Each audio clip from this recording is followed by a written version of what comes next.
Donc, comme Charlotte l'a indiqué, c'est un sujet qui suscite véritablement l'intérêt, la collaboration avec un influenceur santé, puisque c'est un webinaire qui a fait véritablement le plein. Alors, pour celles et ceux d'entre vous qui ne nous connaissent pas encore, on va se présenter. Je garde la parole étant donné que je l'ai. Je suis Ronan Lequéré.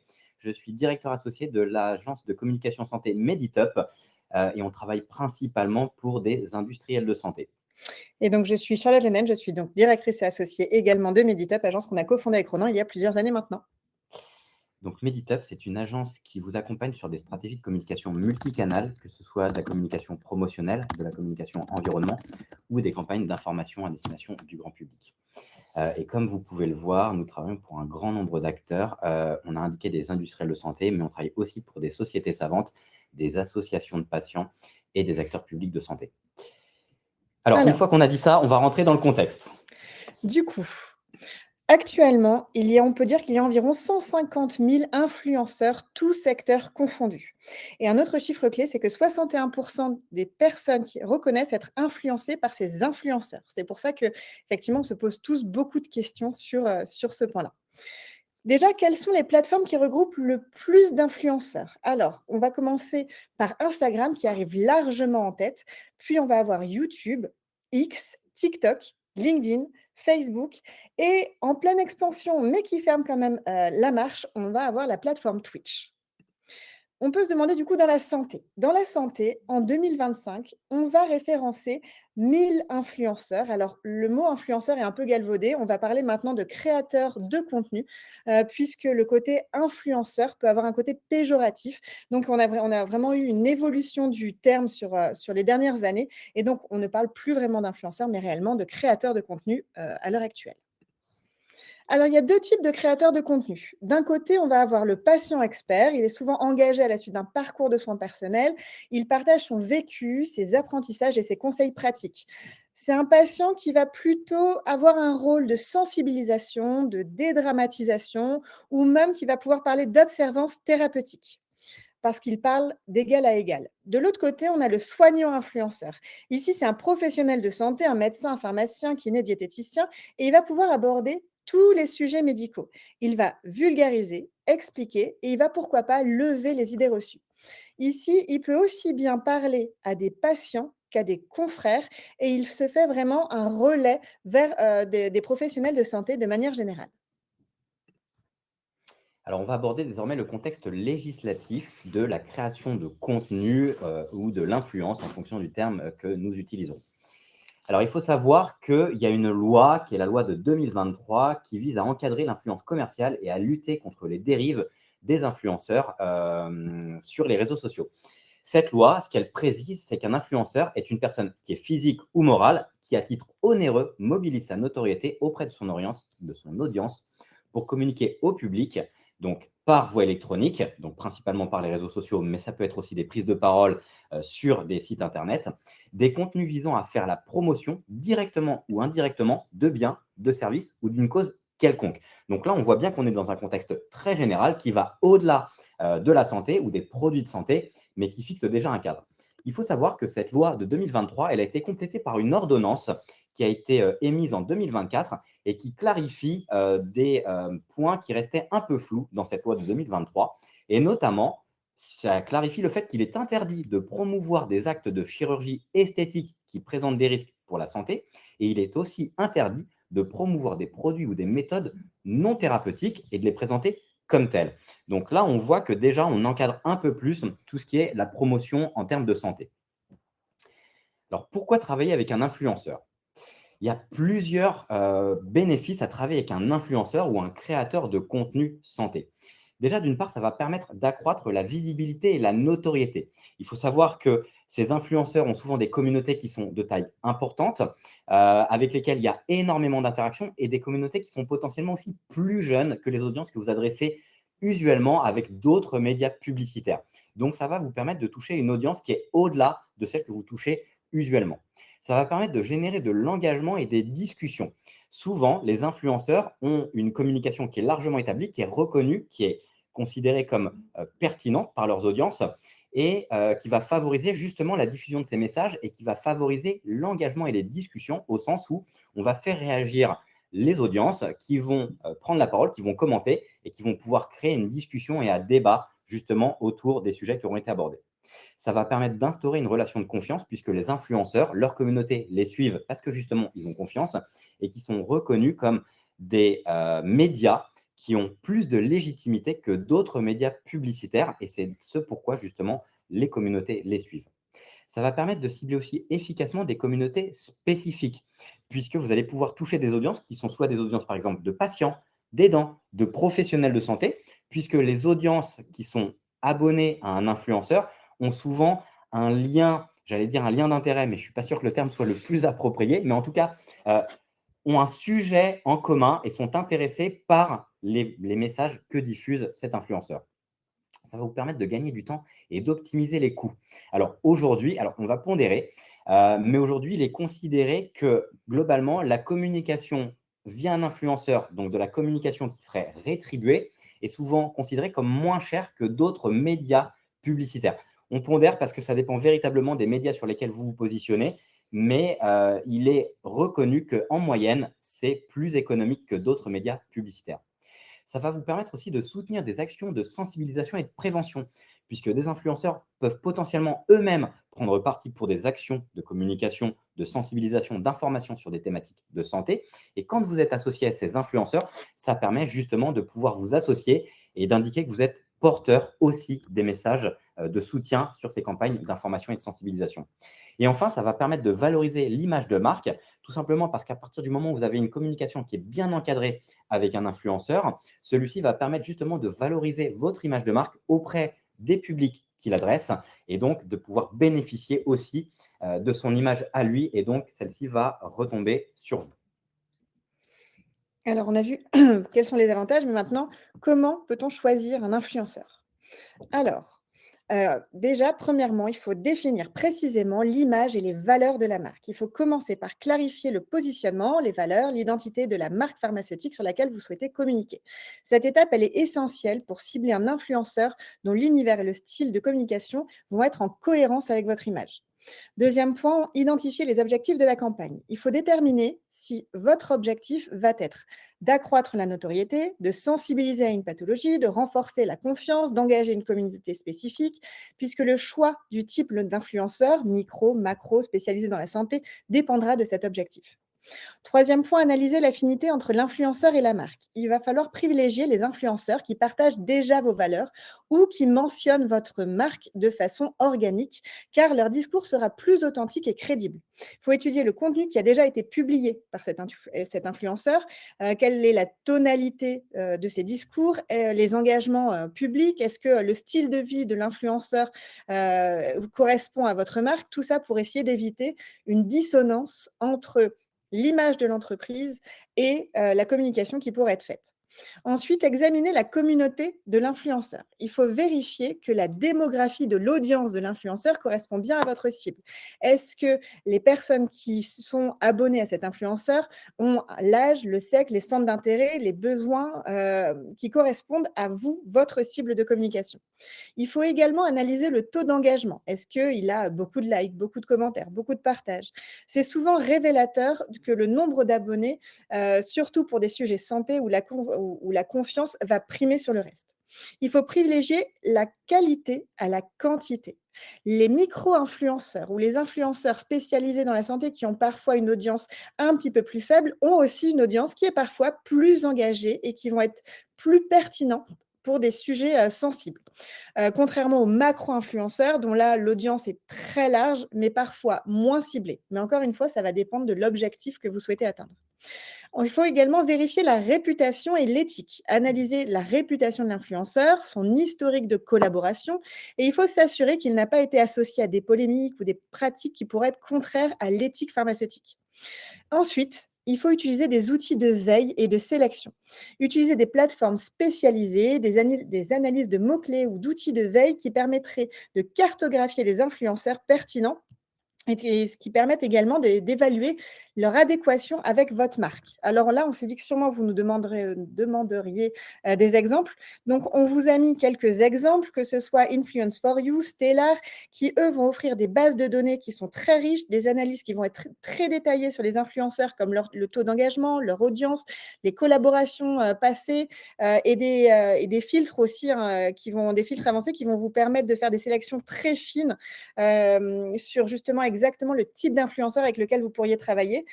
Mais souvent, ces types de plateformes sont payantes. Alors parfois, il y a des versions d'essai disponibles, mais pas dans tous les cas. Et il y a également des plateformes comme Aspire IQ, Influence, Pitchboard, on vous a mis également les logos, où là, les influenceurs vont indiquer directement leurs tarifs et leur domaine d'expertise. Donc en fait, c'est très utile pour accélérer la prise de contact. Mais ici aussi, il s'agit de solutions payantes. Un focus, on a parlé d'éthique. Donc, on voulait faire un petit focus sur l'éthique. L'ARPP, l'autorisation de régulation professionnelle de la publicité, a sorti un certificat de l'influence commerciale responsable il y a 2 ans. Ce certificat, c'est une reconnaissance accordée aux créateurs et créatrices de contenu qui s'engagent à promouvoir des pratiques éthiques dans et en dehors de leur collaboration commerciale. À ce jour, il y a 2146 profils certifiés, donc au 25 juin. Et pourquoi c'est intéressant? Parce qu'en fait, pour être certifié, il faut suivre une formation. Cette formation, elle contient des règles dites transversales, comment être transparent avec les partenaires, quels sont les grands principes éthiques qui encadrent le marketing d'influence, loyauté, protection des enfants, décence, dignité, aussi comment concilier la création de contenu et de l'argumentaire commercial. Et puis, il y a des règles qui sont plus sectorielles, et c'est là où ça va nous intéresser, puisque dans cette formation, il y a également, par exemple, quelles sont les règles à respecter quand on va parler de santé, de produits cosmétiques ou de produits alimentaires. Donc, cet encadrement permet, lorsque vous travaillez avec un influenceur santé et qu'il est accrédité par la RPP, de savoir qu'il a eu une formation pour savoir jusqu'où il pouvait aller pour respecter l'éthique. Alors, on va rentrer encore une fois dans des aspects un peu légaux sur les conditions à respecter. Donc, il y a des limites et ça va être véritablement important par rapport au type de communication, notamment promotionnelle, que vous pouvez faire. Il y a des limites légales qui sont spécifiques selon le type de produit. Donc déjà, les médicaments sur prescription, ça ne vous étonnera pas.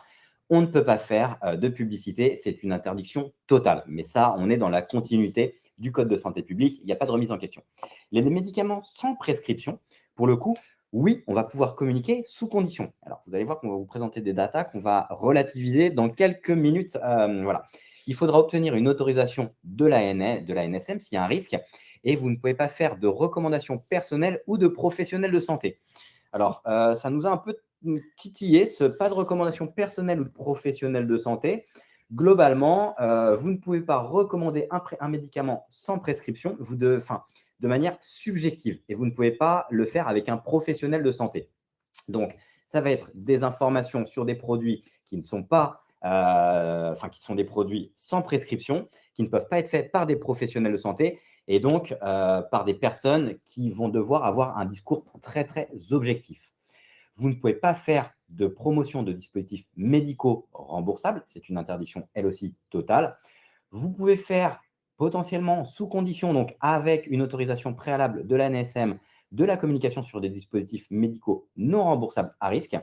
Et vous pouvez faire de la promotion sur des compléments alimentaires ou sur des cosmétiques dans le respect des allégations autorisées par la réglementation européenne, plus souvent connue sous le nom de la réglementation EFSA, notamment pour les compléments alimentaires.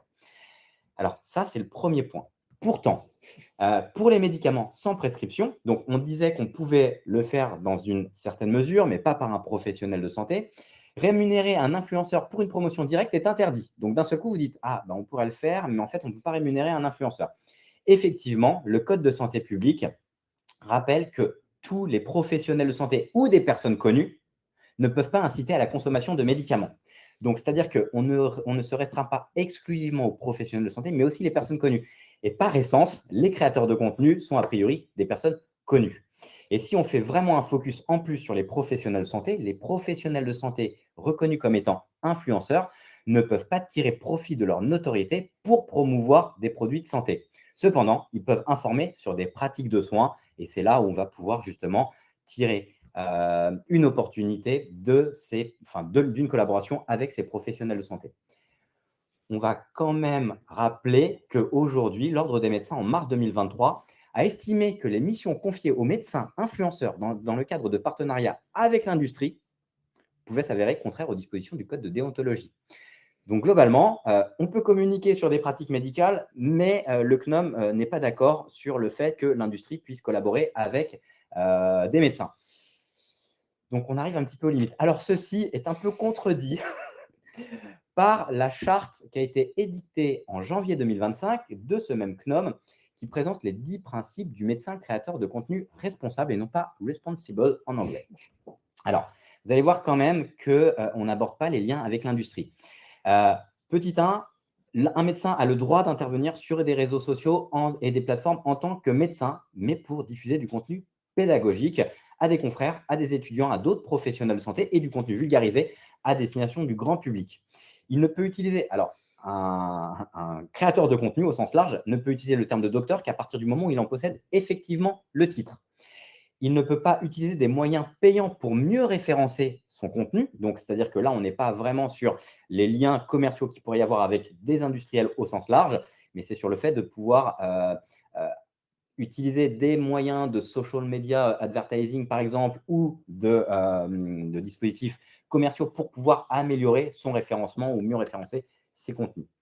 Il doit s'astreindre à fournir un contenu daté et avec des sources explicites. Bon, ça, vous maîtrisez. On revient sur quelque chose qu'on travaille très traditionnellement. Il ne peut pas donner de conseils médicaux personnalisés sur des réseaux sociaux. Il ne peut pas parler de pratiques ou thérapeutiques qui ne sont pas validées scientifiquement. Il ne peut faire aucune promotion de son activité ou de sa pratique médicale. Et il ne peut pas faire la promotion commerciale de tout produit de santé. Et c'est là où on revient sur le fait qu'un médecin ne peut pas communiquer sur des produits de santé. Les 2 derniers points sont un peu moins impactants nous concernant. Il doit être prudent dans les contenus qui sont délivrés et il doit modérer ses propos. Et enfin, il doit utiliser tous les moyens qui sont disponibles pour s'identifier en tant que médecin et pour valoriser ses compétences médicales. Donc, globalement, si on doit vous faire une recommandation aujourd'hui, c'est de privilégier véritablement une communication environnement. Et si vous devez aller sur une communication produit, il faut vérifier le statut du produit et les conditions et les créateurs de contenu avec lesquels vous allez les faire. Et donc, a priori, pas avec des médecins, en termes de professionnels de santé. En termes de transparence et mention légale, vous devrez indiquer spécifiquement qu'il s'agit d'une publicité ou d'une collaboration commerciale. Attention, les hashtags ne suffisent pas. Il faut vraiment avoir une information mise en avant et il faut que ce soit transparent. Et sachez que et l'influenceur et la marque sont tous les deux responsables de la transparence et de la loyauté de la communication. C'est-à-dire que si l'influenceur décide d'avoir une communication qui n'est pas exhaustive, qui n'est pas légitime, vous êtes aussi responsable de celle-ci.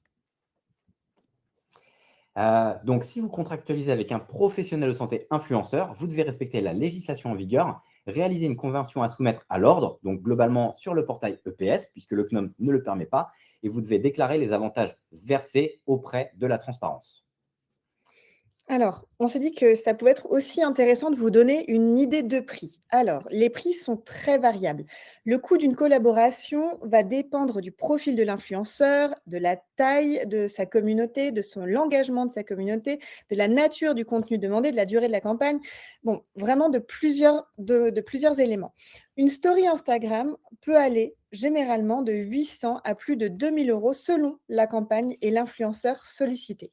Pour les médecins influenceurs, il y a une étude qui a montré qu'en France, la rémunération moyenne pouvait atteindre 3 700 € par mois en cadeaux ou avantages pour des collaborations régulières. Encore une fois, la rémunération, elle va dépendre de plein de choses. Si c'est simplement une mention de cette collaboration, si c'est une vidéo qui va être dédiée, une série de publications, si ce sont des formats qui sont longs, qui sont courts, si ce sont des interviews. Donc, ça va vraiment dépendre, mais l'idée, c'était quand même de vous donner un petit peu une idée de prix. Et ensuite, on s'est dit qu'on allait aller regarder un petit peu sur le site de la transparence actuellement combien pouvaient être payés ces influenceurs. Alors, on est allé regarder Grégoire Gibault, qui est mieux connu sous le nom de Major Mouvement. Lui, par exemple, en 2023, Doctolib a déclaré avoir versé 76 000 euros pour le partenariat annuel, un contrat de conseil d'expertise autre que scientifique. On allait également regarder Élise Destan, qui est sage-femme, qui est mieux connue sous le pseudo la.sage.femme. Et ici, on a par exemple le laboratoire Expansience qui a réalisé plusieurs rémunérations, dont une à 1 200 euros. Et lorsqu'on allait voir dans le détail, il s'était indiqué que c'était pour la réalisation d'une vidéo pour les réseaux sociaux liée à l'alimentation pendant la grossesse. Donc encore une fois, on est sur de l'environnement, mais comme quoi certains laboratoires vont rémunérer des professionnels de santé pour des vidéos pour les réseaux sociaux. Alors, point attention quand même, effectivement, c'est une sage-femme, ça n'est pas un C'est médecin, ça. donc en termes d'ordre, ce n'est pas le FNOM. Alors, focus cas de pharmacovigilance, un sujet d'intérêt. Que se passe-t-il si un effet indésirable est décrit dans un commentaire? Alors, l'ANSM rappelle que, bien évidemment, vous devez traiter tous les signaux de pharmacovigilance et les déclarer. Donc, à partir du moment où vous êtes informé, même si vous n'avez aucun lien avec le poste, si vous n'avez aucun lien avec la campagne, si c'est un contenu qui a été proposé de manière individuelle par un influenceur de santé, à partir du moment où vous en avez l'information, vous devez le déclarer. Vous êtes déjà formé à ça, donc là, il n'y a pas de remise en question. Cependant, à partir du moment où vous mettez en œuvre une campagne de communication avec un créateur de contenu, là, pour le coup, vous devez véritablement avoir une démarche proactive de contrôle de tous les commentaires et de déclaration de tous les effets indésirables. Et donc là, pour le coup, vous êtes complètement responsable à partir du moment où vous avez un lien commercial avec cet influenceur. Donc, il faut véritablement faire un monitoring actif de toutes les publications sponsorisées et ceci, quel que soit le statut du produit. Et surtout, il faut former les influenceurs, bien évidemment aussi les agences, pour remonter immédiatement tous ces cas de pharmacovigilance qui seraient identifiés sur des posts dans le cadre d'une campagne commerciale mise en place avec un créateur de contenu. Des exemples de campagnes. Alors, GSK. La campagne GSK sur l'asthme en 2023. L'objectif, c'était de sensibiliser à l'asthme et d'inciter les patients à contrôler leur maladie via un test en ligne. Ils ont collaboré avec plusieurs créateurs de contenu, que ce soit sur Instagram ou sur TikTok. Ils ont également le témoignage d'une footballeuse asthmatique qui a humanisé le message. Mais là, on vous a mis 2 exemples de créateurs de contenu qui sont moins connus que cette footballeuse. Et donc, l'idée, c'était vraiment, ils ont fait plusieurs petites vidéos qu'ils ont partagées à leur communauté où ils mettaient en avant les conséquences d'être asthmatique. Par exemple, quand on va se promener en forêt et qu'on sent les bonnes odeurs des fleurs. On avait aussi le sommeil, on avait quand on rigole trop, quand il fait froid. Donc, ils ont vraiment fait plusieurs petites vidéos qu'ils ont partagées à leur communauté. Donc, c'est bien indiqué alors ça ne se voit pas beaucoup, mais dans les commentaires que c'est sponsorisé par GSK, que c'est vraiment avec le soutien de GSK. Et donc, ça a vraiment bien marché puisqu'il y a eu 175 000 vues de vidéos, plus de 1500 commentaires. Donc, il y a vraiment eu un fort engagement, une large diffusion du message auprès du public concerné. Donc, c'est vraiment, pour le coup, une campagne environnement, mais qui a vraiment très bien marché. Et deuxième campagne, c'est une campagne qui est faite par Sanofi avec Théo Curin. Donc Théo Curin qui est un patient qui a eu une méningite dans son enfance et qui est amputé des mains. L'ambition, c'est de sensibiliser à la méningite et c'est une campagne qui a été lancée pendant les Jeux paralympiques de Paris. Et il y a tout un tas de posts et de vidéos Instagram qui ont été publiés. On n'a pas les résultats. Les résultats, c'est une campagne qui est encore en cours. Donc voilà, donc ça vous montre des exemples de communication. Donc on est surtout sur la communication environnement sur ce type de campagne. Du coup, en conclusion, collaborer avec un influenceur santé, oui, c'est bien, ça permet vraiment, c'est un levier pour activer votre communauté, pour activer des communautés, mais qu'il faut réaliser avec méthode. Les bénéfices, ils sont nombreux. Ça peut augmenter la visibilité et l'engagement auprès de votre marque. Ça permet de faire une relation de confiance renforcée avec votre public. Ça permet un ciblage affiné des communautés santé vers lesquelles vous souhaitez communiquer. Et puis, c'est des formats qui peuvent aussi changer de ce qui est fait habituellement. On est sur du format qui est dynamique, qui est adapté aux nouveaux usages digitaux. Par contre, Il y a plusieurs conditions qui vont être à respecter puisqu'il y a un cadre strict. Il va falloir vérifier la conformité légale selon le type de produit. On vous a dit de privilégier les contenus non promotionnels et puis il faut être transparent lorsque vous réalisez ce type de campagne, en mentionnant le fait que ce soit un partenariat, en réalisant des contrats et des déclarations au CNOM lorsque vous travaillez avec des professionnels de santé. Notre recommandation, du coup, c'est vraiment de miser sur des campagnes qui vont être environnement, qui vont être bien ciblées avec des influenceurs formés, éthiques et engagés. Et il va falloir encadrer chaque collaboration avec une rigueur juridique pour être sûr d'être, on va le dire, dans les clous lorsque vous travaillez avec un influenceur santé. Alors, merci à toutes et à tous pour votre écoute. On a vu qu'il y avait des questions qui étaient posées dans le chat ou dans l'outil de questions. N'hésitez pas que ce soit l'un ou l'autre, on va essayer d'y répondre. Alors, on va remonter un petit peu.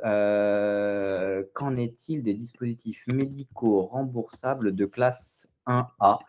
À mon sens, on peut le faire. Alors, encore une fois, tout dépend quel est l'influenceur. Il peut y avoir de la communication DM remboursable de classe 1A. Je suis en train de réfléchir parce que d'un seul coup, je me dis que non, c'est pas possible. Non, j'ai un doute. Donc, plutôt que vous dire une ânerie, je ne vais pas me prononcer sur cette question-là.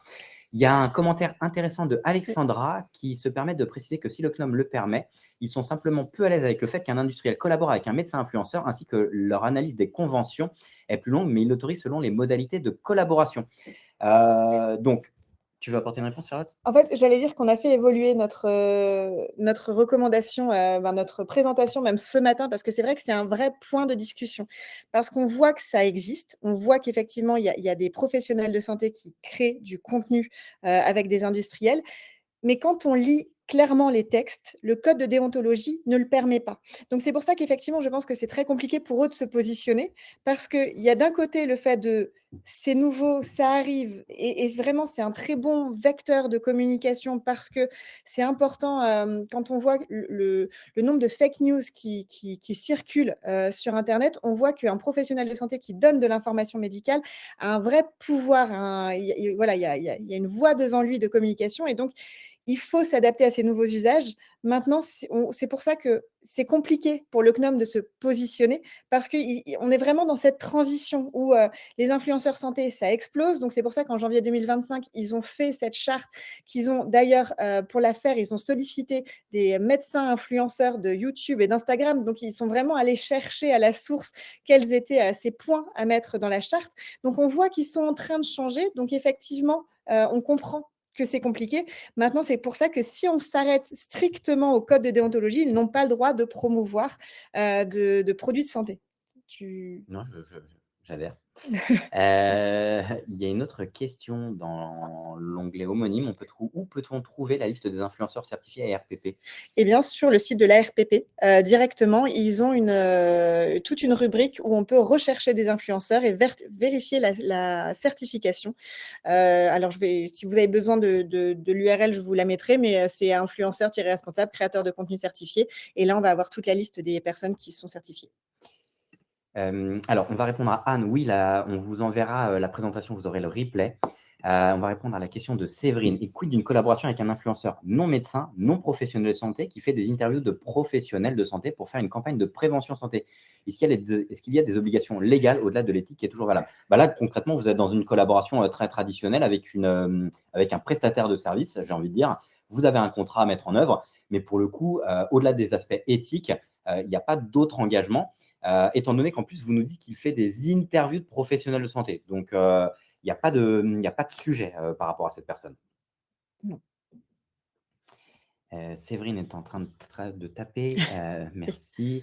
Et Evelyne était en train de taper. Je ne sais pas si vous êtes toujours en train de taper. Il est 9h30. Ce webinaire est terminé, on ne voudrait pas vous mobiliser plus de temps. Si vous avez des questions, n'hésitez pas à nous les envoyer par email.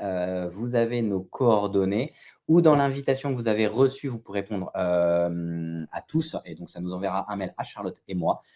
Ça nous permettra de pouvoir vous apporter des réponses dans la mesure du possible. Alors, on attend encore un petit peu pour celles et ceux qui ne sont pas pressés.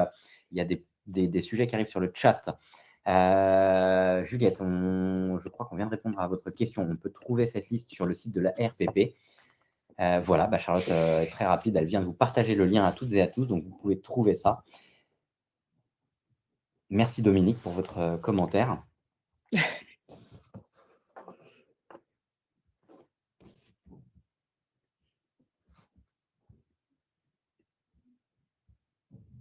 Il n'y a pas de souci. Alors, est-ce qu'une attestation signée par le professionnel de santé mentionnant qu'il n'a aucune affaire est valable? Alors Evelyne, je vais essayer de comprendre votre question. Quand vous dites qu'il n'a aucune affaire, ça veut dire qu'il n'exerce plus.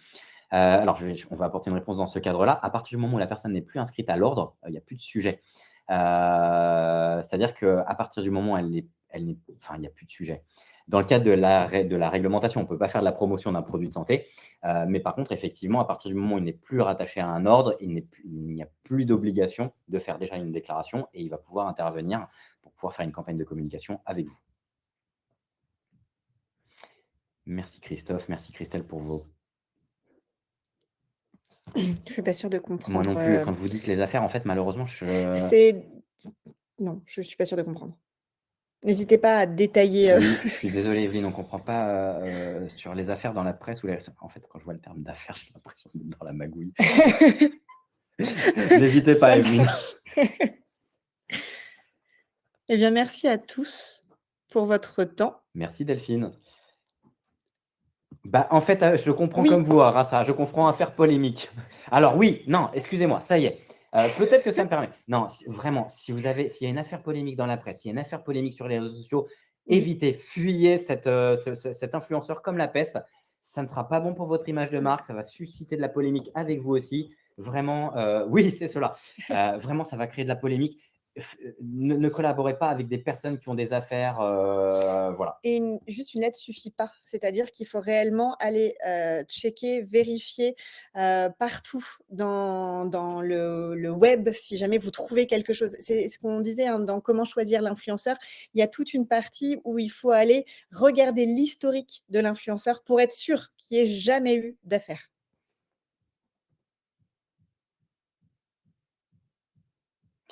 Super. Écoutez, on vous remercie toutes et tous. On vous souhaite une très belle journée. Alors, nos programmes de webinaire est terminé pour jusqu'en septembre. On revient vers vous après les vacances. On vous souhaite un très, très bel été et on se retrouve à la rentrée. Bonne journée à toutes et à tous, puis bon week-end. Merci encore. Au revoir. Au revoir, merci.